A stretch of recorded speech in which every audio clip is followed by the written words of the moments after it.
點啊靚？近排咧呢邊成日都落雨啊！你睇下個天，黑蒙蒙啊今日，不過算好啦，我就揾咗嗰啲間隙啦嚟補翻嗰個日常訓練咧。可能我係習慣咗室外跑啊，我嘗試過喺即係室內咧用跑步機啦嚇，但係咧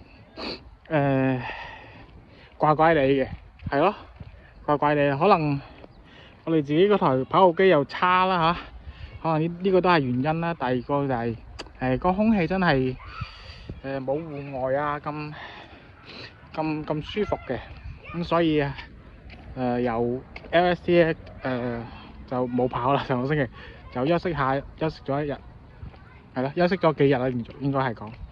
咁但係其實反而咁樣係一個好事喎，感覺點解咧？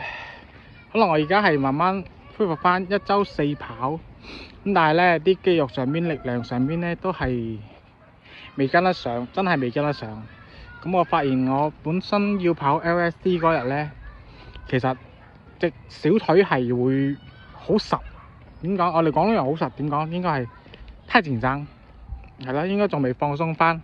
我已經每日都有做滾嗰個泡沫軸啊，放鬆啊，每日都差唔多有成45分鐘左右嘅放鬆嘅拉伸啊、放鬆啊呢啲動作，但係都係唔得，可能都係力量上邊未夠，係啦。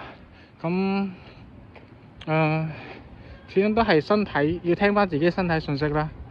除咗可能有啲人比我更加有決心咁樣堅持，即使有時係落微雨或者係陣雨嘅情況下，即係唔係狂風暴雨嘅情況下啦，少少嘅陣雨或者係微雨嘅情況下，有啲跑者都會堅持跑嘅，但係我暫時就係未去到嗰個程度咯，係啦，所以我就去咗大概係上星期4跑完，今日星期2，中間真係差唔多成四日啦。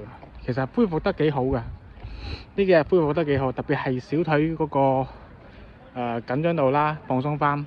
而我覺得最奇怪一樣嘢咧，就係我足底筋膜炎嗰個感覺啊。之前係有氧慢跑嘅情況下咧，都會仲係有少少唔舒服嘅奇奇怪怪感覺。但係今次咧可能係因為力量慢慢練翻上嚟，同埋前2個星期係每週跑4次，但係啱好上個週末就停跑咗，就休息足夠好多嘅，有充分休息嘅情況下咧，